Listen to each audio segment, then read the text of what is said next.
Week 7 of college football was in the books, and man, what a weekend it was. Alabama goes into Como, gets a big win. James Franklin gets fired. Auburn loses a heartbreaker at home. There's pandemonium everywhere, and we're here to cover it all on this episode of the Pigskin Cafe. Welcome to the Pigskin Cafe. Sit back, relax, and enjoy the show. They had to win this game. There's a problem. This one's tough. We are back. That's what my gut's telling me. I genuinely could not believe it. You don't live in the great state of Texas. All right, big boy. Hold my sweet tea. Welcome back into the Pigskin Cafe. My name is Hampton Sipper. I've got my good buddy Graham Haney with me, and we are privileged and thankful to the Lord above that we're able to hop on here and talk a little college football. We're going to be diving deep into the Alabama versus Missouri game and the other major happenings across the landscape of college football. But before we get into that, a few housekeeping reminders. Be sure, if you haven't already, go ahead, hit that subscribe button, hit the notification bell, leave us a like, and leave us a comment on this video. It helps us a ton, and we truly, truly appreciate it. We're almost to 400 subscribers, and we need your help to get there. So if you aren't subscribed, go ahead and do that for us. And without further ado, Graham, let's hop right into it. We got a lot to cover today and a short time to get there. Shout out Smokey and the Bandit.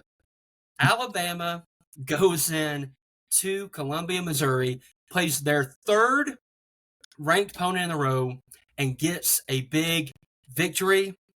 Graham, all I'll say before I kick it to you, because I want to get your instant reaction, this game to me was the epitome of gritty, not pretty.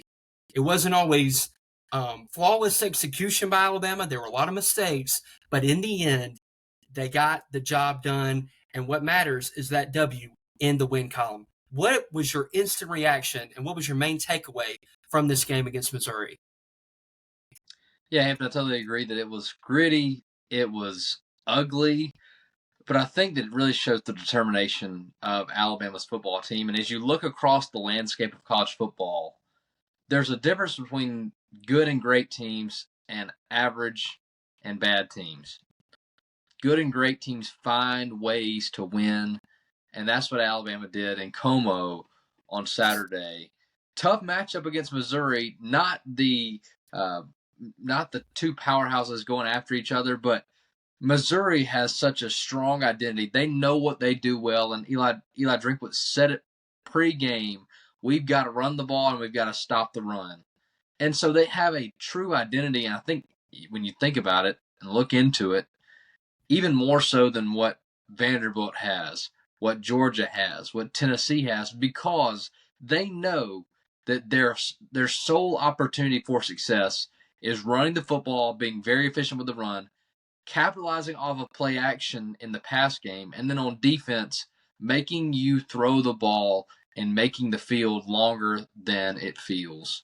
And, man, I think that for Missouri, Eli Drinkwitz has done a great job at Missouri, taking a program that was kind of mediocre in most everything coming off of the first few years in the SEC to a program that now is top 15 in the country. And, I mean, based off of, I would say, my predictions and the eye test, will continue to be there, at least for the rest of this year and possibly into the future. But, man, I think it's a gritty win. Alabama found ways to win, did not make it look good, but at the end of the day, it's not about how you make it look. It's about how it turns out. Alabama with a big win on the road. I don't think you could point to one aspect of the game being the difference, but when it all was said and done, you were able to stop them and you were able to capitalize on turnovers. I think that's really the big takeaway, but man, what a great week of college football. And Alabama kicking off at 11, a tough place to play, Como. Yeah, I totally agree with you, Graham. And kind of the overarching takeaway that I had from this game, and then we'll get into the offense to get a little more granular and specific. But it kind of ties into what we said last week. Alabama, there were times where there was really good execution in this game, and that Alabama looked really good. But there were also times, man, where it was difficult. There was a lot that didn't go their way. I mean, to me, Alabama had forced 2 fumbles, all right? Both of them ended up not being recovered by Alabama due to the bounce of the ball. They literally blocked the kick before halftime, and it still went through the uprights. There were a couple key plays like that seemed to all go Missouri's way. Not only that, you had Derek Meadows get knocked out with a concussion because the safety, I guess, thought it was 2000s NFL style and went Ed Reed on him and headhunted Derek Meadows.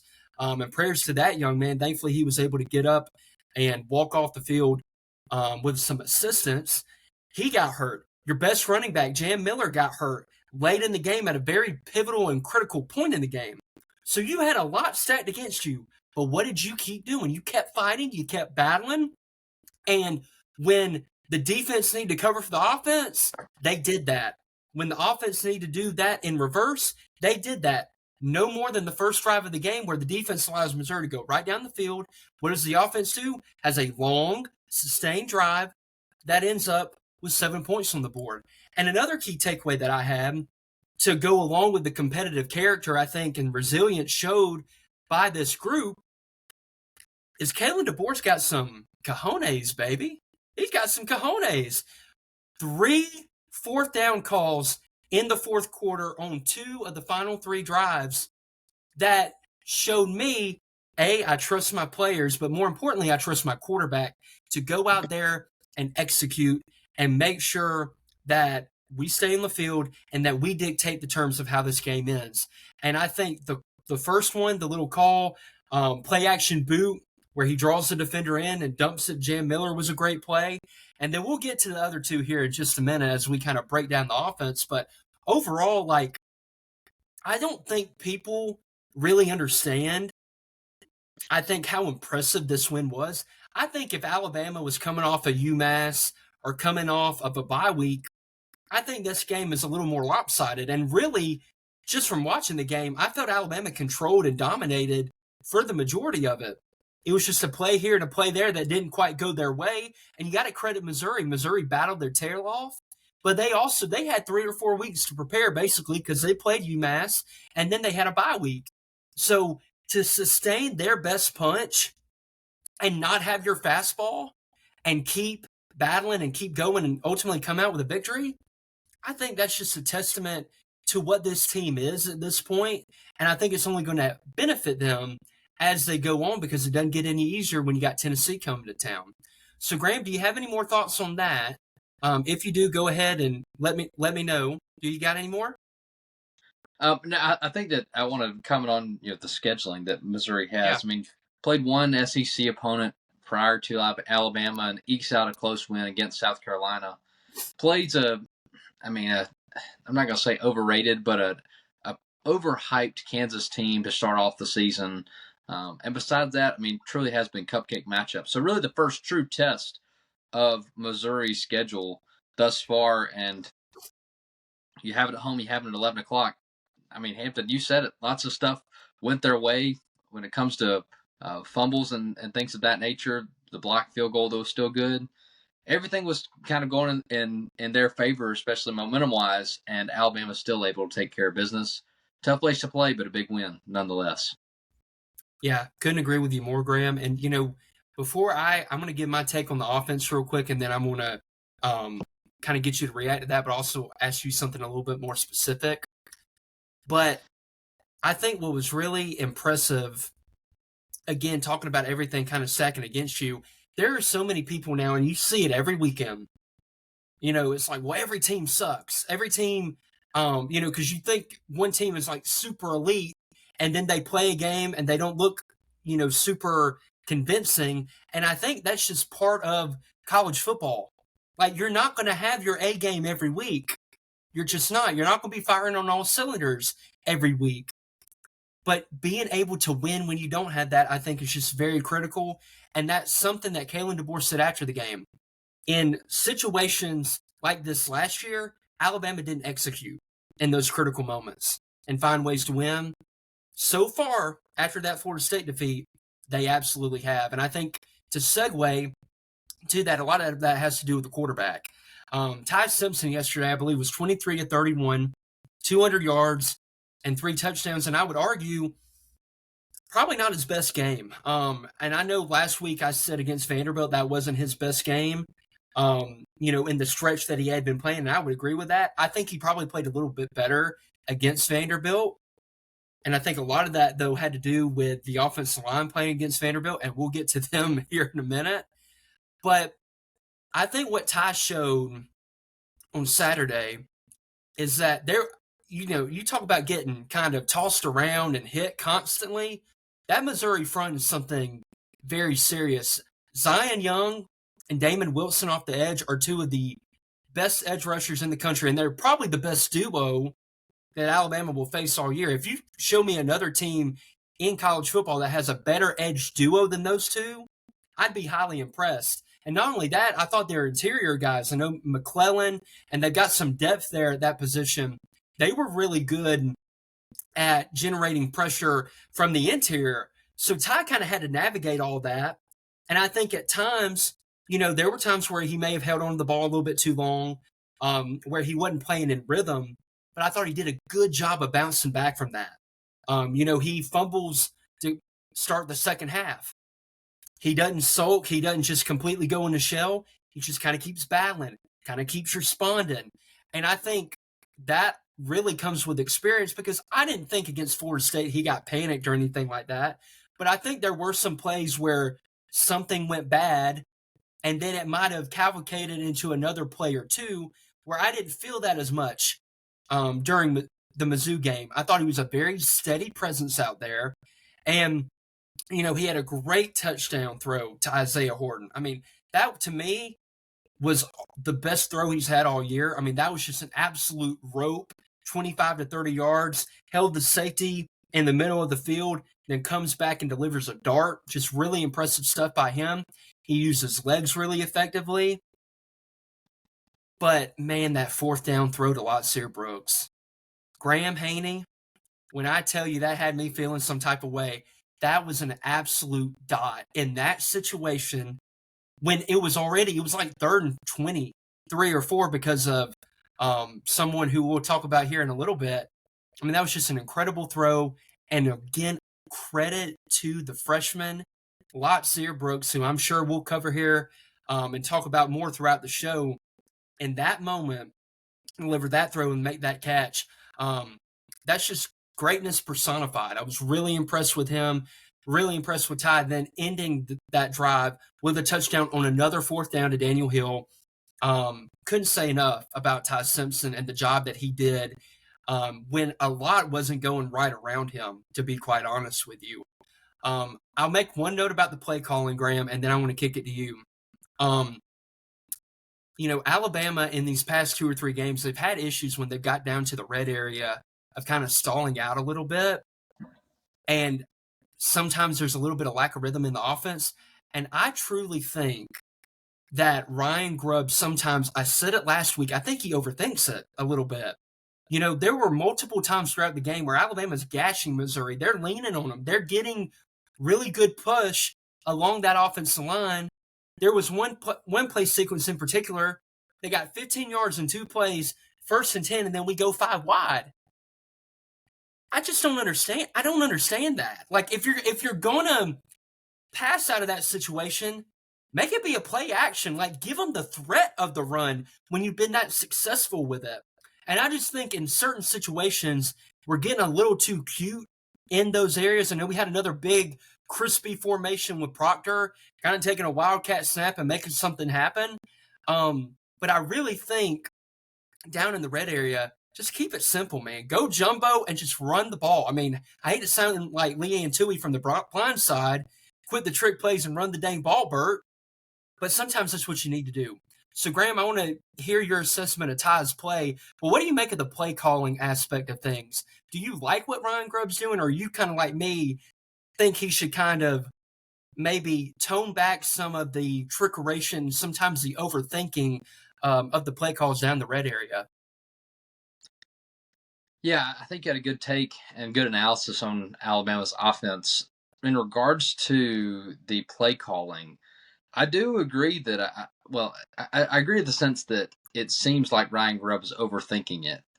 However, looking back at his system, their success at Washington, his year in Seattle, and the reason why he got fired was that he does like to throw the ball too much. And I'm not complaining in that sense, but it does seem that all of our big plays, all of our shot plays are all pass plays in Ryan Grubb's system.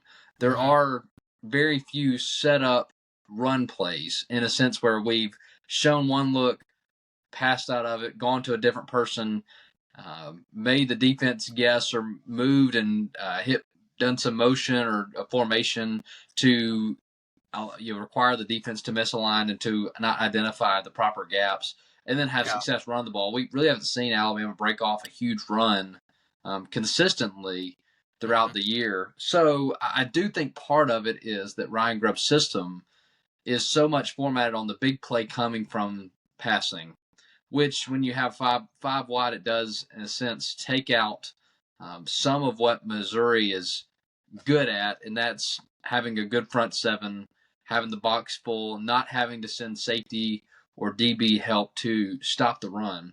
So maybe that's just a weak thing where this week that was the situation and what it called for. It could also have been just a simple fact of I'm not exactly sure what play call or what sequence you're referring to, but Jam going down, not having him in that.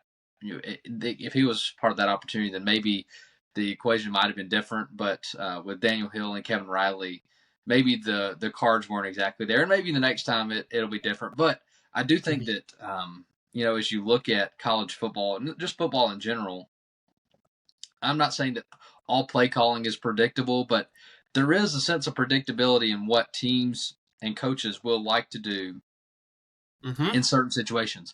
I think part of that's why Alabama's been successful this year, more successful than last year, simply because Ryan Grubb has shown things that Alabama has never done, did not do last year, and then in his time in Seattle and a year in Washington, has obviously a different team and a different, not necessarily scheme, but different players to help fit into what he likes to do.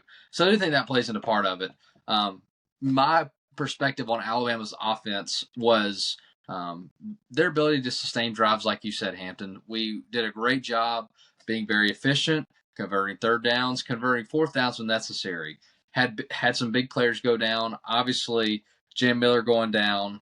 What was his name? You mentioned it. Derek Meadows.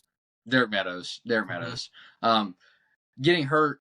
Those are big plays in the game, and obviously, Derek Meadows does not play as much, and is not as big a weapon as Laz Brooks, Ryan Williams, Jared Bernard, but still an efficient player and somebody that is a matchup nightmare for DBs. When it comes to Jam Miller, had 20 carries for 85 yards, and really was and if you watched in the past few games, is the big play threat in the backfield. I like Kevin Riley. I like Daniel Hill, but not the same explosiveness that Jam Miller has. So I was actually happy to see Alabama respond well after Jam Miller goes out, especially with that last touchdown we scored going to Daniel Hill. I mean, truly, that was the play of a mismatch, a scheme, personnel mismatch where Missouri did not identify properly what Daniel Hill was and where he was, since going to go just to the flat, and nobody was there to cover him, which was a great call by Ryan Grubb. And maybe that was set up by something else earlier in the game or in previous game or earlier in that game. But man, I think that you look at it and the benefits and the praises that I have for Alabama's offense. I swear it's just the same. It's almost the same every week, but we're not used to seeing it after a few years. Is that Ty Simpson has been very, very efficient. Very efficient. Does not turn. Well, he did turn the ball over, but it was a fumble. But has not been making poor decisions, putting the ball in the air and giving our players an opportunity to make quality catches. And if it's not there, he's getting rid of it, throwing away. So overall, I like that he's being efficient, and that obviously shows in the stats in the box score. Everybody's getting some touches. Everybody's getting some action in the wide receiver room.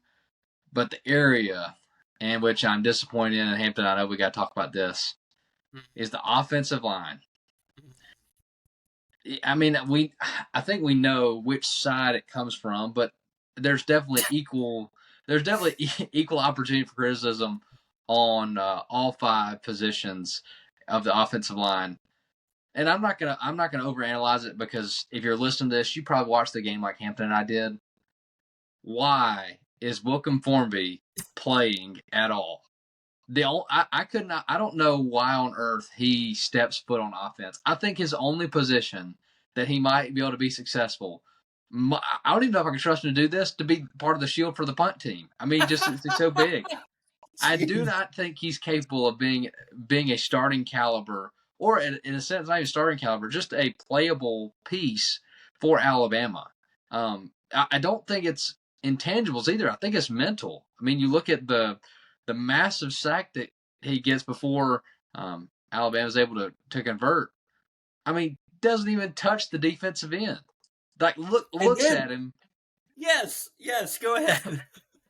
Looks at him, knows he's the guy he's supposed to block, and doesn't touch him. Yeah, I mean, if your offensive line, and I think this is one area which Alabama can improve, and especially for a guy like him, if you know you're beat, just hold him, tackle him. Don't let him, kill your quarterback, or kill your quarterback. Just hold him. We'll take the 10-yard penalty and know that Ty Simpson lived to fight another day. But I mean, did Wilkin Formby have some money on the other side? I don't know. I think that he's awful. And Carroll, what's his first name? Michael. I was about to say Michael. Michael Carroll had a fairly good game, but Wilkin Formby cannot play for Alabama. If he does, I'm not even saying that we're going to lose, but if we have to put somebody in there to fill in, just go 3 linemen and then spread out some other people. I don't know. I just don't know that. I don't know what the answer is, but I know that Wilkin Formby's not it. I don't know what the right answer is, but I know what the wrong answer is, and it showed itself this week. I mean, yeah, I'm done. I'm done going off about it. Hampton, let's talk about the offensive line. I know that Wilkin Formby was the issue and was an issue. Give us some insight, some analysis about the other position. You need to talk about Wilkin Formby too, because obviously I think he deserves criticism. But break down some of those other positions as well on the offensive line. Yeah, I will be happy to, Graham. And let me preface. I love having to preface my comments because I think Wilkin Formby is a good kid. I'm sure you don't know Wilkin Formby. Don't say that. I'm trying. Okay, I am grasping and pulling at straws to find something positive to say about Wilkin, because God love him. You cannot say he's a good teammate if he's going to let Ty Simpson get murdered in the backfield. The best part, Graham, he lets him go right by, and then he shrugs and is like he was expecting somebody to chip. Earlier in the game, the tight end did chip, and then he still let him go around and sack Ty. It was on a 3rd and 4. And I want to give a shout out to my guy, Landon Beeman. This is 2 weeks in a row. You know what he calls Wilkin Formby? I-75, just letting everybody through. I mean, dude, God love him. I know you said you think it's maybe mental. I think that's part of it. But I also just don't think he has the athletic profile to play tackle, because he severely struggles with speed.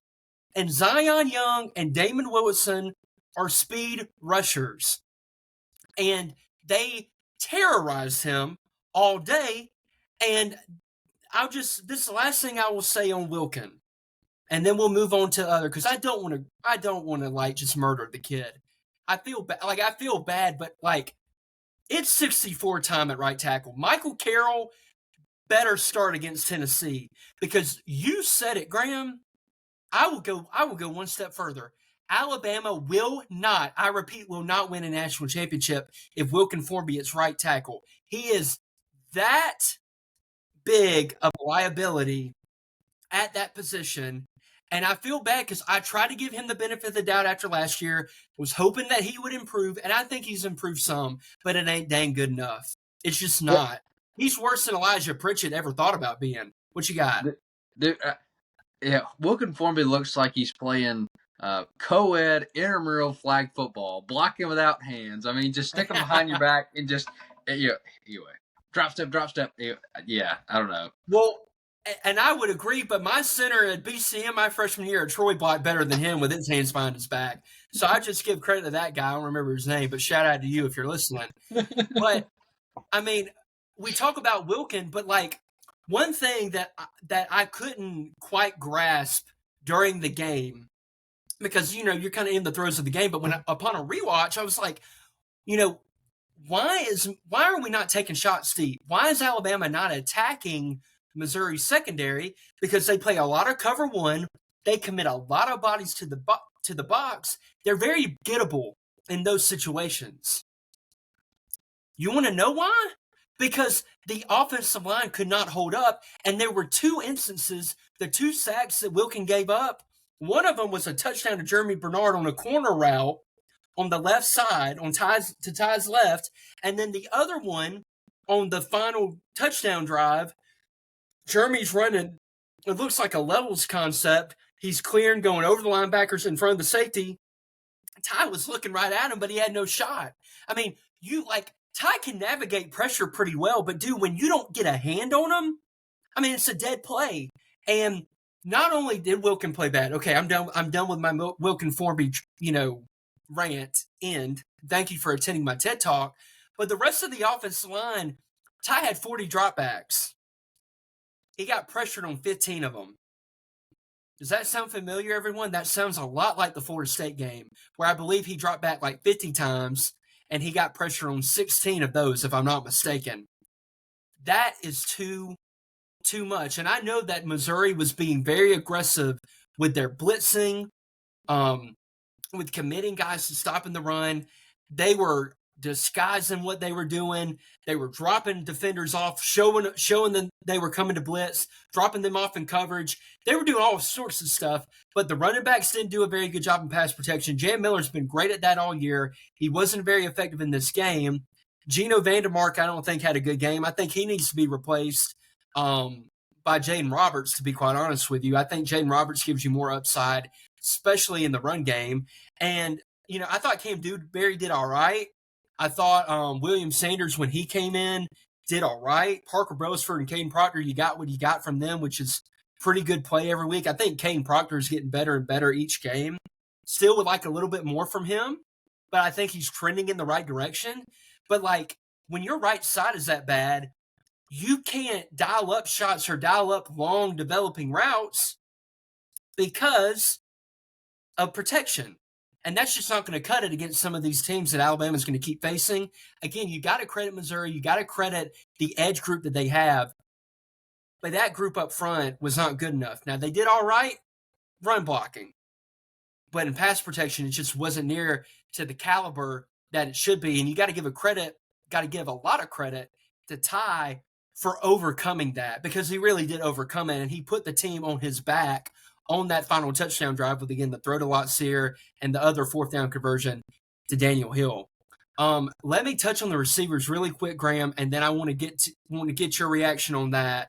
And then we can kind of move on to the defense if you're good.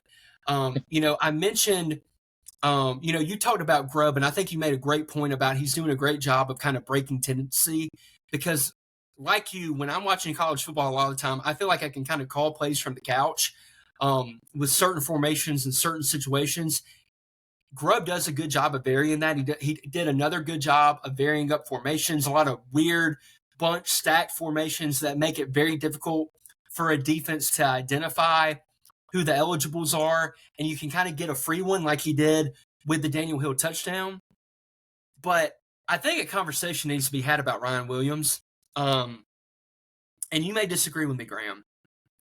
I understand Ryan Williams was probable coming in this game, and he had a little bit of an injury from the Vanderbilt game, and there were limited snaps from him. Lotzeir Brooks was Alabama's leading receiver this Saturday, ladies and gentlemen. He outsnapped Ryan Williams, and I think, personally, the offense was more effective with Ryan Williams off the field. I just do. I watched Ryan run.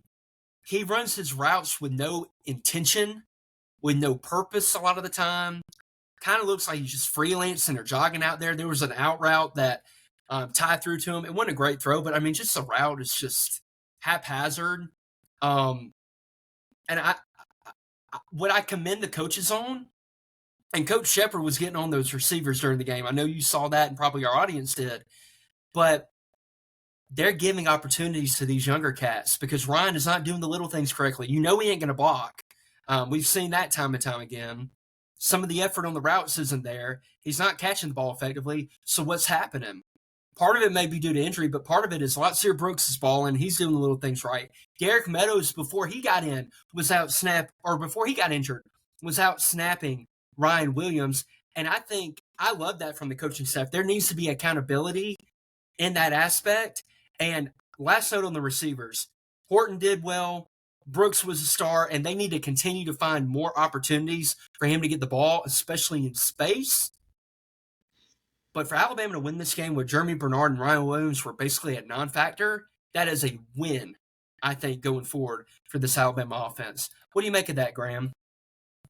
Yeah, that's a good point. I definitely saw Coach Shepard really tearing into those receivers, and I mean, I think that's a direct correlation to last week against Vanderbilt, week before that against Georgia. I mean, just true coaching going on the field, and not necessarily like, hey, this is what you got to do, but if you're not going to do it, we're going to find somebody that will. And I do think that, kudos to Alabama's coaching staff for being committed to that, even for our star players like Ryan Williams.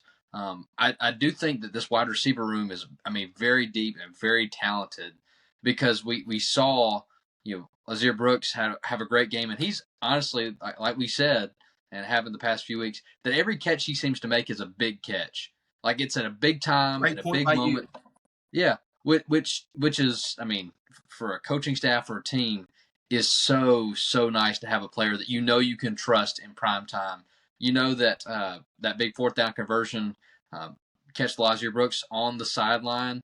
A great throw by Ty, but great job by securing it with tight coverage on Lotzeir Brooks by Missouri's defense. But I think that we got to give credit to Missouri's defense for really committing to stopping the run and always knowing where Jeremy Bernard and Ryan Williams were on the field. I think that really opened up possibilities and opportunities for some of these other guys. So I think that's also part of it, that Missouri knew that, our favorite targets are Ryan Williams and Jeremy Bernard, and it's probably the opposite order, Jeremy Bernard first and then Ryan Williams.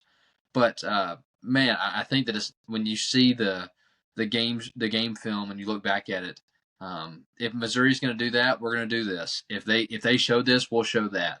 And I think that was good coaching, good play calling, and a good job by Ty really identifying what Missouri was trying to do and figure out the best way and the best thing to do with the ball going forward. So it'll be interesting to see how Ryan Williams kind of adapts, because I think that's what's, in a sense, now required. Not just gets back healthy, but really commits to either being a team player and committing to blocking and finding ways to help the team outside of catching the ball.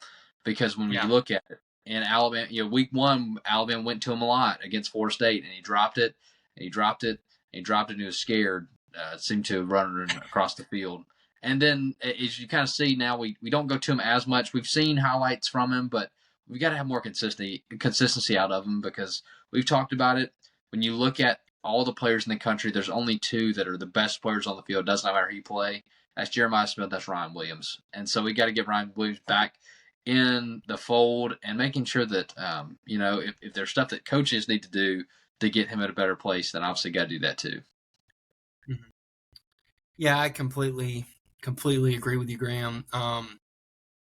Look, I'm not trying to pile on the kid with Ryan. And again, I do think he was hurt, and you could kind of tell by sometimes when he ran, he kind of looked hurt. He looked a little hobbled. But some of the stuff with the routes, that is not new. That is not a Missouri exclusive thing. It's kind of been happening all year. And I just kind of think it's inexcusable. And honestly, I'll ask this simple question, Graham. On the 4th and 8, if that throw was to Ryan Williams, does Ryan Williams make that catch?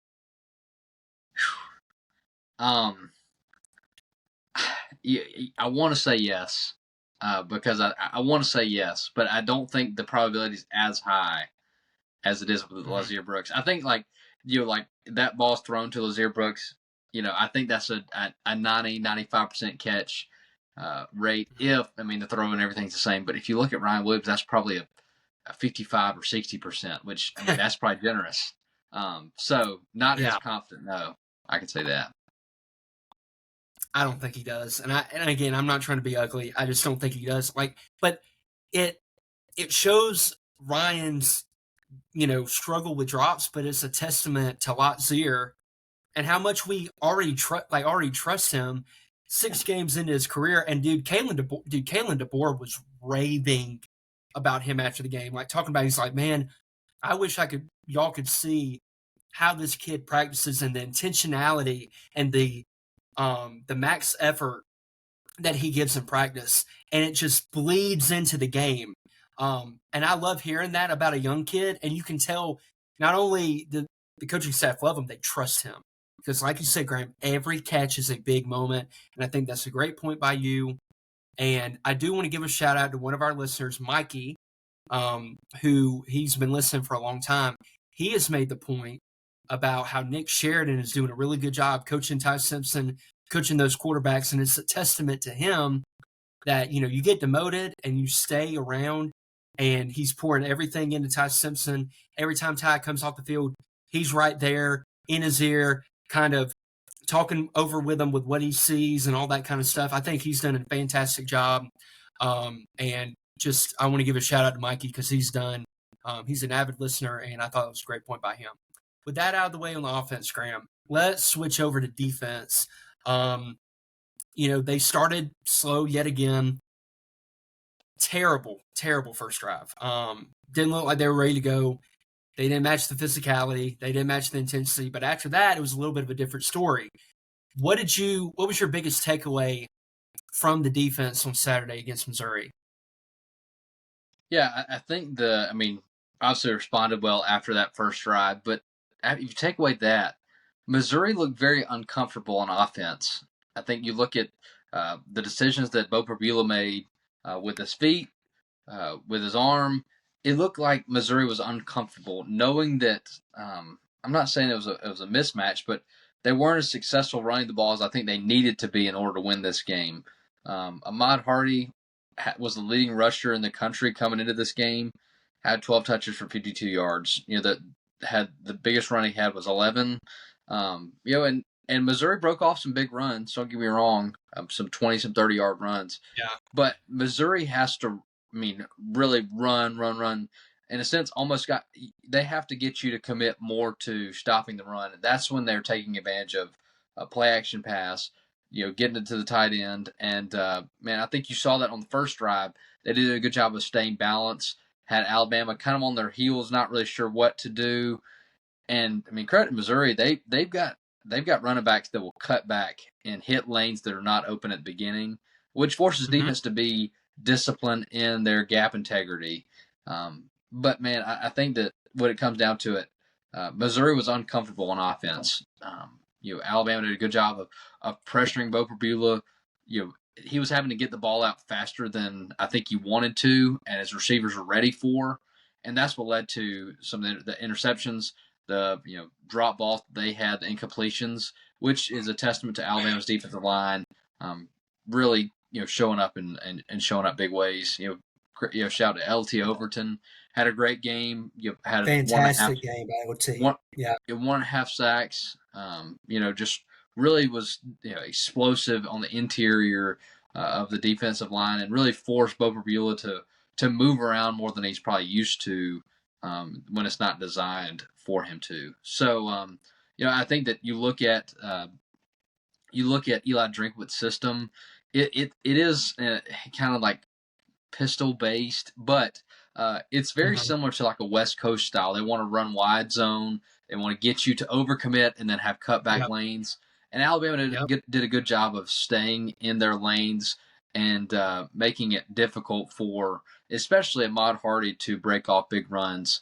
Part of Missouri's success could be based off of who they've played in the past, and Ahmed Hardy's stats for the year. I do think he's a really good running back, but I think it's because his ability to shift and make that one cut into a cutback lane. So overall, a good job by Alabama's defense to respond and really in important situations in the game, really responded well.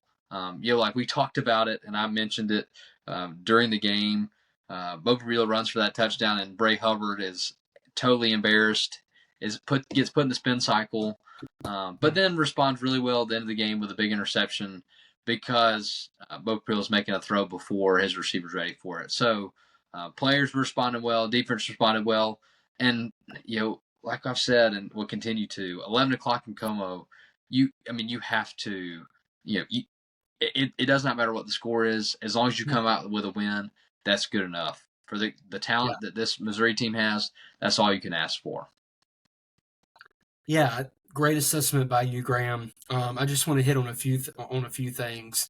In my assessment of the game, after that first drive, save like maybe that one run by Jamal Roberts that they popped right before the half, which wasn't because Alabama got whooped or anything like that up front. They weren't ready for the play. Mizzou quick snapped it, and they were still getting set, and they popped one because Justin Jefferson didn't go over to the right gap.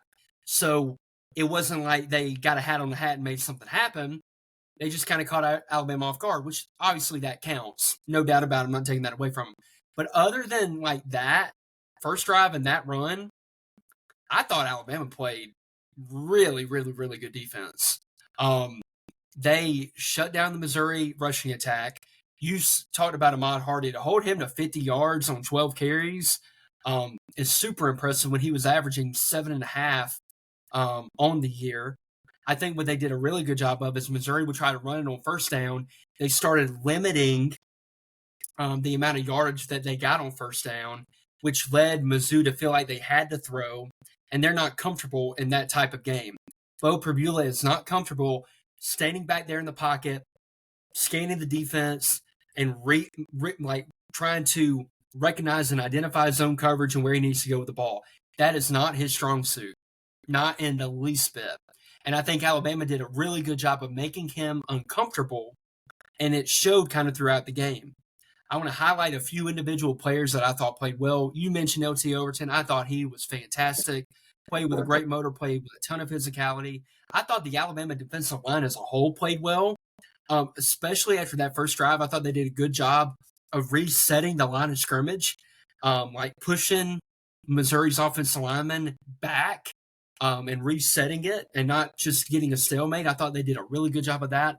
London Simmons, everybody, he continues to come on, continues to take steps week after week after week. Keon Keeley coming in for Kelby Collins.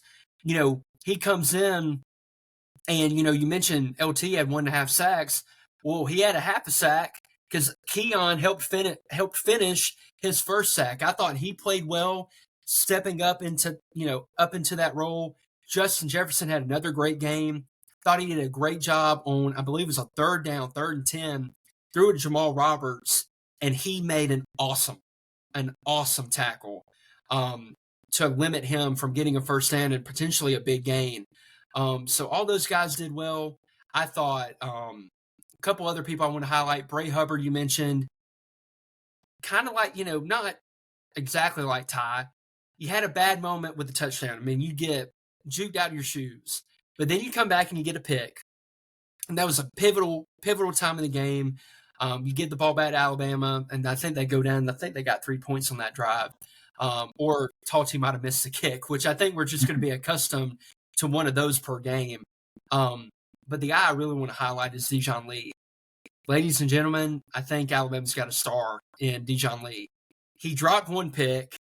Then he had the pick to seal the game. They threw at him. They had I think 6 or 7 targets, and they caught one pass for 3 yards when targeting Dijon Lee. I think he's getting better and better. I think he plays with a ton of physicality. He's getting a little bit more of a feel instinctually how to play in that zone-based defense. And, I'll be honest with you, Graham. Dominique Jackson's about to lose his job. I mean, after that first touchdown that he gave up, and I get, he was accounting for the overthrow. Attack the freaking football. Like, why are we going out of bounds? Trying to catch it at our hip. Going out of bounds. Stupid. Huh? I said trying to catch it at his hip. Yeah, trying to catch it at his hip. Go up and high point the ball and dislodge it or something. But even the play before that, like I think it was that Prebula run where Yonze and Bray Hubbard, which again, Yonze, he's getting better and better too. I thought he flashed a ton on Saturday. But Bray and Yonze both take the back and he goes around the side. The effort that Damani gave on that run trying to get into the ground was pathetic, man. Like, and I'm not trying to be ugly, but like, you got to play with more physicality, dude. And what I loved, again, accountability that needs to happen on the offensive line. It happened on the defensive backfield because Damani didn't see the field a lot after that. They put Dijon Lee in. Dijon Lee and Xavier Brown played the majority of the game. The only time really Damani got on the field was when they went that dime look where they had kind of Xavier at the Husky, and then they had Damani and Dijon outside, and then they had three safeties with Mincy, Sab, and Bray. They've kind of been running that a lot more lately to kind of get more of your playmakers on the field in obvious passing situations. But I love that they benched him because that's not good enough. Georgia abused him because of the things that he's been putting on tape. Vandy, not as much, a little bit, but then Mizzou tried to victimize him first drive, and then the defensive staff said, nope, we're not doing this. So I give them credit for that. And then one more note on the defense, and then we'll get into, we got a question that one of our viewers submitted that we'll hit really quickly.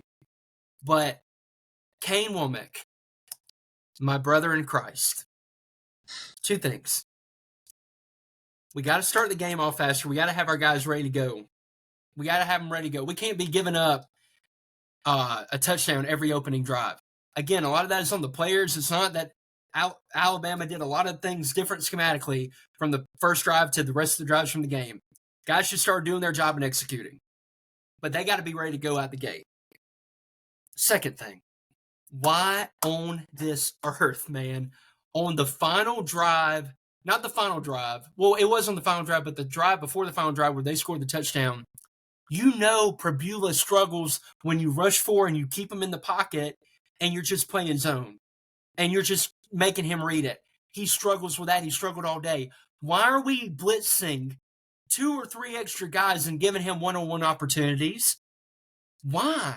Why are we doing that? You got burned on the play that the freshman caught it and he got down the 1 yard line, and then you got burned on the 4th down where Damani Jackson, Yahoo, mention him again, got caught, the guy caught the ball in a one-on-one situation. Stop it. Some of the situational play calling, keep it simple. Like Grubb, let your guys play. You don't have to, sometimes just simple defense, simple concepts win the day. And I think in those situations, he put his guys in a bad position. But overall, really impressed with the defense, Graham. You got any more thoughts on them before we get into our question? No, thank you. Nope. Okay, no, thank you. All right. Our other buddy, his name is Graham Kurger, and his son Tommy, avid listeners of the show, love Graham and Tommy, talk to him every week. He asked me, we're at the halfway point of the Alabama season, which player has underachieved relative to expectations for you, and which player has overachieved and done better than you were expecting coming into the year? Yeah, that's a great question. Underachieved, I think we've talked about it a little bit. I think it has to be Ryan Williams. We expected him to be the number one star on offense, and man, you've seen that Jeremy Bernard has taken over as the alpha dog in the wide receiver room. So with expectations going into the season, I mean, Ryan Williams on the cover of College Football 26, the hype was there coming off of his, his first year in college. He was only 17 years old, by the way. Now that he's 18, I mean, I think we expected, him to just go to another level and did not make it and has not made it there yet. So underachieved, it has to be Ryan Williams, and I think he's capable of doing better. We just got to see more, and it could just be in a sense like that sophomore slump. Just really come on the scene hot freshman year. Hit with adversity in that year 2, and then has to respond well into this year going into year 3. So I guess that's who I would pick for underperforming. Who would you go with, Hampton, underperforming? And then I'll go with, then we can talk about overachieving. Yeah, for underperforming, I'd have to go with Damani. I'm kind of shocked with how bad he has been playing. I don't know if it's injury related with him. I know he had an injury coming into the year. It's not good enough right now. And he was a lockdown corner for Alabama last year. Teams rarely threw to him. I thought he played really well in 2024, but that hasn't translated to 2025. To me, Ryan Damani are your 2 clear answers. I totally agree with you on Ryan. Hopefully he can snap out of the slump. The only thing that worries me a little bit with him, the struggles started last year, toward the back half of last year, and they've continued into this year. That's the only thing that makes me a little leery with him.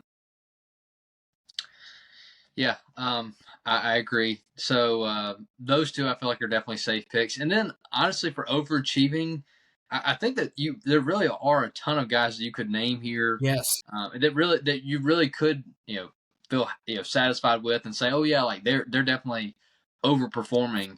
I think one thing we have to do is we have to look at going into the year. No, go ahead. Oh no, you're good, man. I was okay. just my camera. You're good. Okay. Just waved at me. Hey, Hampton, glad to be here. I appreciate you having me.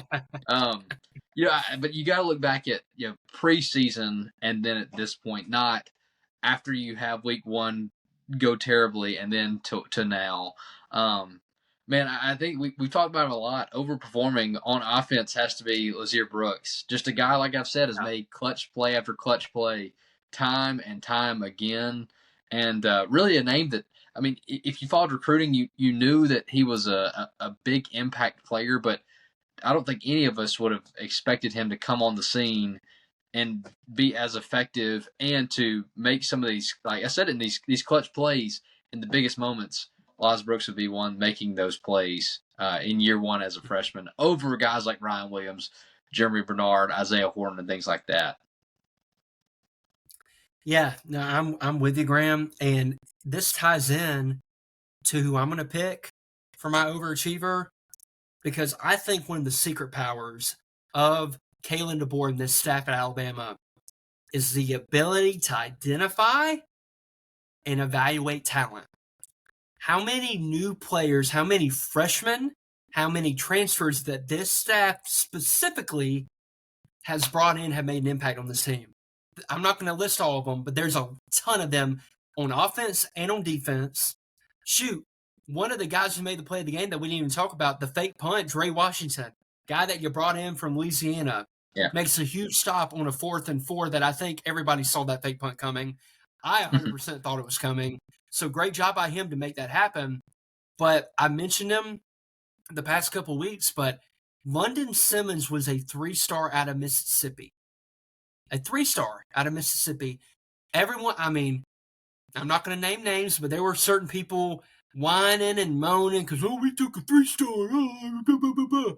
Well, I tell you right now, that kid is getting better by leaps and bounds every week, and I'm shocked at how much he has contributed throughout the season. And I can't wait to have him for like a full off season of really developing his body.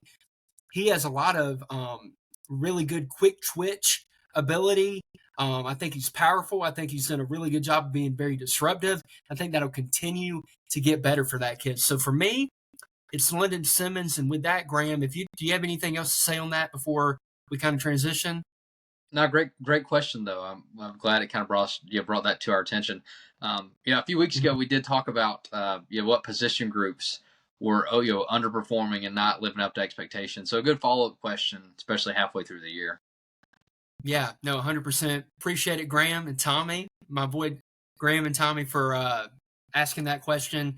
And we'll move on to some other big happenings around college football. But I want to put a bow on this Alabama game very quickly.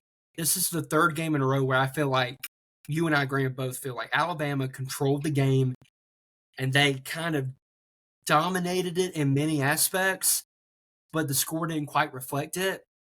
This team's got to learn to have that killer instinct. When you have a team down and you have a chance to go for the kill shot, cut their head off. And then you won't have to play a stressful, like a stress-inducing second half. I think that is the next step for this team. And when that step happens, if it happens, which again, if my grandmother had wheels, she'd be a bike. But I think this team has a ton of potential. They're missed execution here. I think for being a true force. And credit to them that even while they're not that, they're still winning football games. But Graham, we had a lot happen other than the Alabama-Missouri game this past weekend. I'm eating lunch at Ketchum's in Hartford. Shout out to them. And I get notification that we had a firing. James Franklin gets fired from Penn State after losing to Northwestern, after losing to UCLA the week before. Instant reaction, man, really quick. I mean, did you see this coming at this point in the season? I'm going to be honest. I feel like this is one of the more obvious firings that's happened this year. There's been several big-name coaches at big-name schools that have not even made it to the halfway point of the season. But coming off a college football playoff appearance and then, really playing, when you look at it, Oregon, one of the best teams in the country, as close as it gets on your whiteout, losing a close one, and then losing 2 games in a row, being a 20-point favorite, man, the rest of the year for Penn State is not looking good. And I think that it's a culmination of that and Drew Aller, being out for the season that is like, okay, yeah, we got to hit reset. We've tried it. We've tried several things. We've given James Franklin opportunities, and I don't feel like Penn State has peaked. It has been peaked recently under him. You look at, 2016, that was their last Big Ten championship. So really, he's kind of had his run and an expensive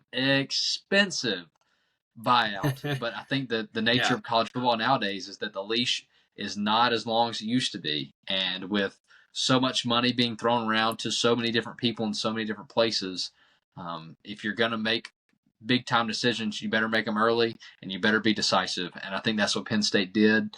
Good riddance to James Franklin. Had a lot of success at Penn State. One of the better coaches in college football. But I think this ends his era in the elite category of coaches, which I don't really ever think he was. That was about to be my follow-up, Graham. Was he ever elite? Was he ever elite? The only person more. One more thing. That was the conversation that you had every offseason was, is this the year that Penn State finally wins it all or finally makes it to the national championship? Mm-hmm. And they didn't. So, no, not elite. Good coach. Yeah. And a good, did a great job of taking Penn State to back to a successful program after all that they'd gone through. But maybe he gets another job somewhere else, but not an elite coach, no. Yeah, James Franklin's Penn State was the ultimate tease job. And the only person who is more upset than James Franklin and his family is Logan Farabee that he no longer gets to clown James Franklin anymore at Penn State over this firing. I think this move was done because Penn State brass knows there are going to be a lot of premium jobs open this offseason. They wanted to get ahead of it and be the first in this cycle of the big boy jobs to be able to go get their guy. I think that is why this move was made now.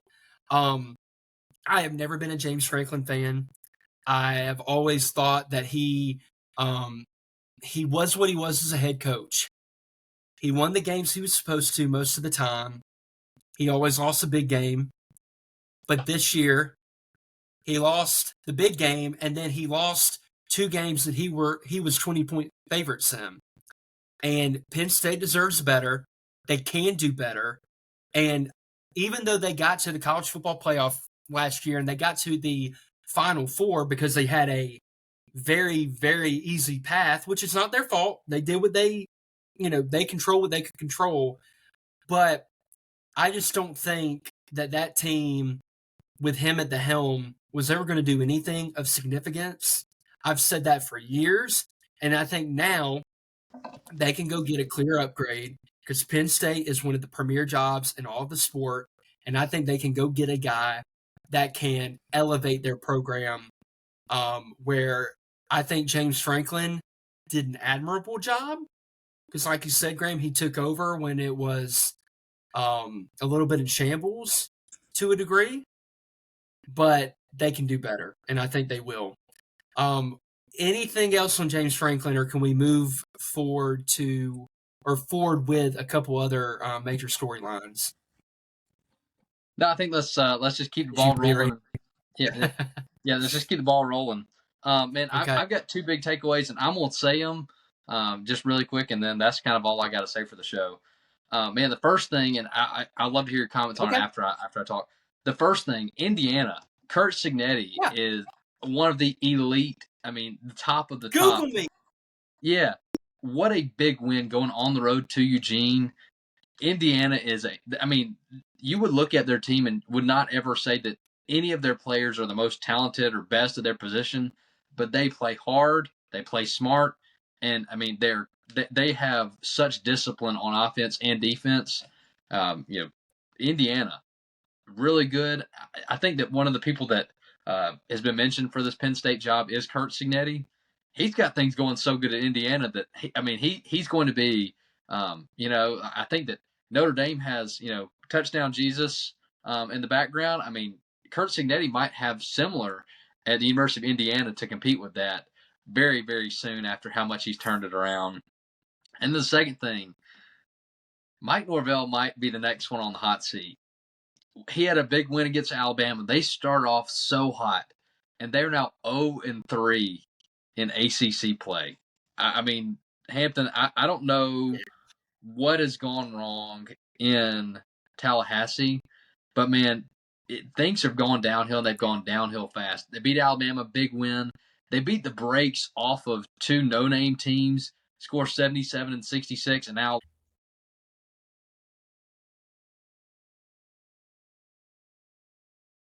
Yeah.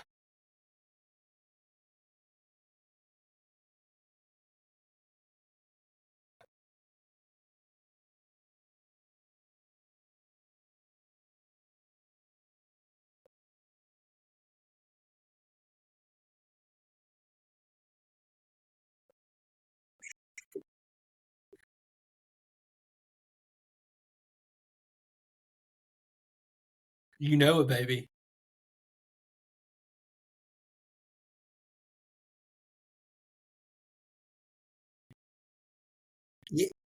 Yeah. No, I'm with you, Graham. I'll start with Norvell first, and then I'll go to Indiana.